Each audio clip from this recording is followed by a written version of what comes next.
000 € nouveaux pour la mairie de Pamandzi avant cette réunion publique.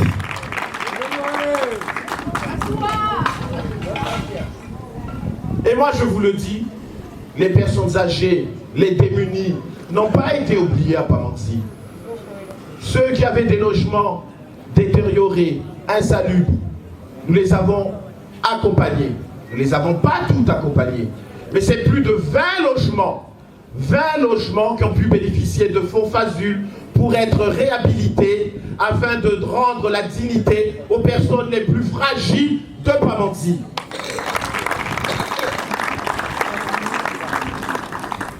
Alors je vous le dis, je n'ai pas à rougir. Je n'ai pas à rougir et vous n'avez pas à rougir. Vous n'avez pas à avoir honte de votre conseiller parce que j'ai rempli la mission pour laquelle vous m'aviez mandaté.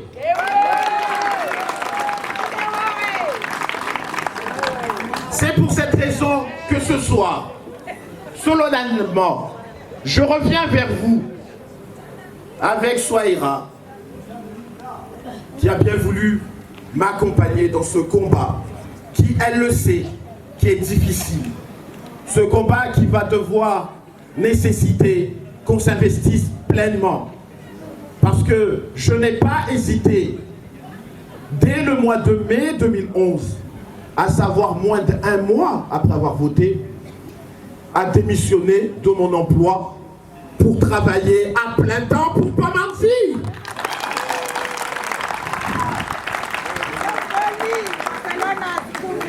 Alors, l'avenir, je vous le dis, l'avenir sera meilleur. L'avenir sera meilleur si vous donnez le mandat qu'il faut à qui il faut. Et c'est nous, le MDM, Souaïra et moi-même, à qui il faut donner ce mandat.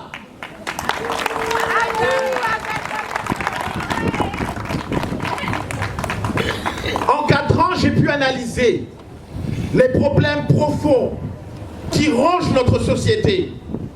En 4 ans, j'ai eu le temps d'échanger à Pamandzi, à l'abattoir, à Mayotte, dans l'océan Indien, en France, en Europe. Le problème qui ronge notre société, c'est le chômage. Ce chômage qui frappe durablement nos jeunes.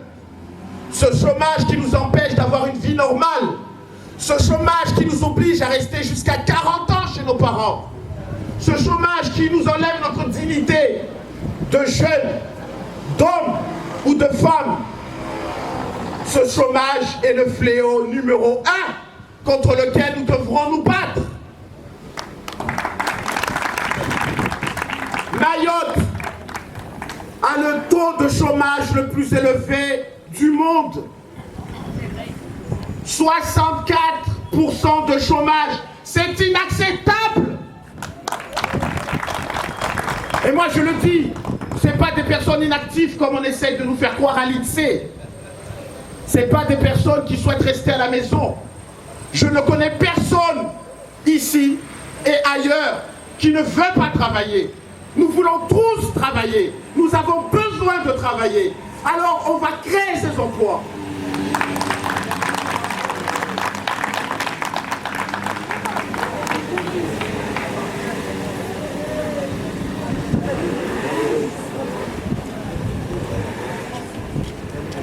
Mais pour occuper un emploi, il faut d'abord réussir son éducation. Alors moi je vous le dis, sans aucune hésitation, l'éducation qu'on donne aujourd'hui à nos enfants n'est pas acceptable. Je la dénonce publiquement ici à Pamandzi. Je ne veux pas avoir un mandat pour dire oui, l'éducation à Mayotte est bonne. Je dis non, l'éducation à Mayotte est mauvaise. Il y a trop d'échecs. Et cet échec n'est pas lié aux compétences intellectuelles de nos jeunes. Elle est liée tout simplement à la manière dont on donne l'enseignement à Mayotte. Alors il faut la revoir. Oui, l'État, il faut revoir votre méthodologie. Ce n'est pas acceptable de vous créer des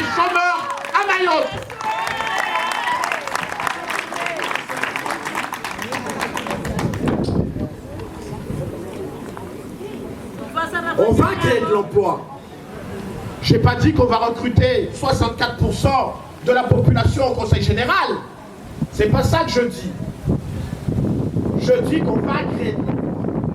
Mais pour créer cet emploi, on va donner de l'énergie, on va donner de l'essence, on va donner de la force à nos entreprises mahoraises et parmentiennes. Parce que c'est eux qui vont vous donner de l'emploi. Alors pour les 6 prochaines années, qu'est-ce que nous allons faire pour les entreprises parmentiennes et mahoraises? Eh bien, on va continuer à les aider, qu'il en déplaise à certains.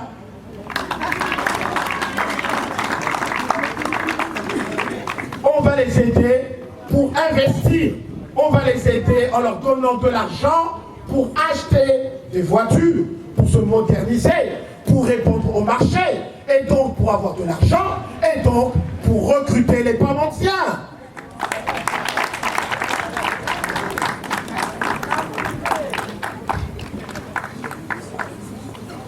Mais depuis que je suis au Conseil général, ouvrir une entreprise n'est pas facile. Il va falloir que nous mettions d'abord en place un guichet unique pour faciliter la mise à disposition de ces crédits. Mais au-delà de la mise à disposition de ces crédits, il faut un local. C'est pour cela que notre programme ambitieux 2015-2020 sera d'abord et surtout pour le secteur économique de mettre à disposition pour une période de 3 ans des bangas économiques, à savoir des cases qui pourraient s'assimiler à celle-ci, où nos entrepreneurs, qui soient de Pamandzi, qui soient de l'abattoir ou qui soient de Grande Terre, pourront s'installer avec une case qui leur sera mise à disposition par le Conseil général pour une période de 3 ans, afin de pouvoir avoir une activité économique qui leur permettra d'être autonomes et de recruter les Pamandiens et les Maoris.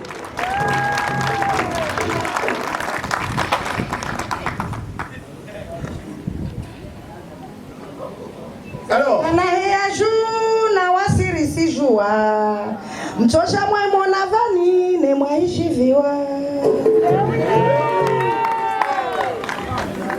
pour ceux qui estiment que mon discours est trop long, ça ne fait que 20 minutes, mais je vous accorderai encore 10 minutes. Alors, c'est un mandat du conseiller sortant, je suis bien obligé. Moi, j'ai un bilan présenté, c'est bien obligé que je le présente, c'est pas comme tout le monde. Voilà. Donc, nous avons également la nécessité de défendre la création d'emplois, la création des formations à travers des chantiers. Et je ne vous parle pas de faire des petits caniveaux à droite à gauche. Je ne vous parle pas de faire des bouts de route ou de boucher rapidement les trous la nuit. Je vous parle concrètement de projets qui permettra de générer plus de 2000 formations qui dureront 2 ans et qui derrière permettra de créer plus de 4000 emplois pour les Pamandiennes et les Pamandiens et les Mahorais. Alors, il ne s'agit pas d'utopie. Ça fait plusieurs années que je travaille là-dessus. Pour Mayotte, vous le savez, on peut faire mieux que tout le monde. Nous subissons la vie chère. On vous parle du gaz, rupture. On vous parle de la carrière que j'ai signée et que j'attends que le PLU soit voté et mis à disposition par la mairie, mais c'est toujours pas le cas. On me parle de mai ou de juillet 2015, Inch'Allah, peut-être après 4 ans, pourquoi pas. Moi, je vous parle d'un projet concret, réalisable, avec nos partenaires financiers qui ont de nouveau confiance en nous, comme l'AFD, comme la Caisse des dépôts de consignation, comme les établissements de crédit, comme l'Europe, avec qui j'ai déjà discuté. Nous voulons mettre un pont entre la petite terre et la grande terre.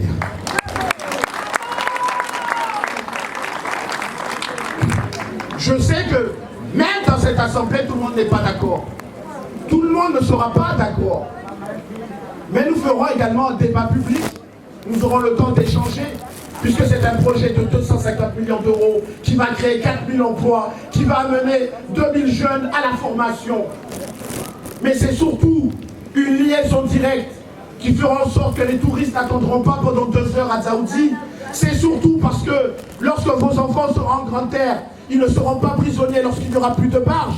C'est surtout parce qu'il n'y aura plus d'égalité de prix entre la grande terre et la petite terre. Et donc, plus de grèves dans lesquelles vos enfants pourront être confrontés aux gendarmes.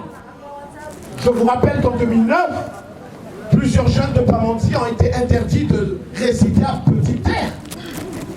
Voilà, moi, la solution que je vous apporte. Une solution concrète pour lutter contre la vie chère, pour lutter contre la rupture de continuité entre la grande terre et la petite terre, et surtout pour faire en sorte que nous créions suffisamment d'emplois pour que nos jeunes aient un avenir et puissent enfin rêver de leur jour de demain.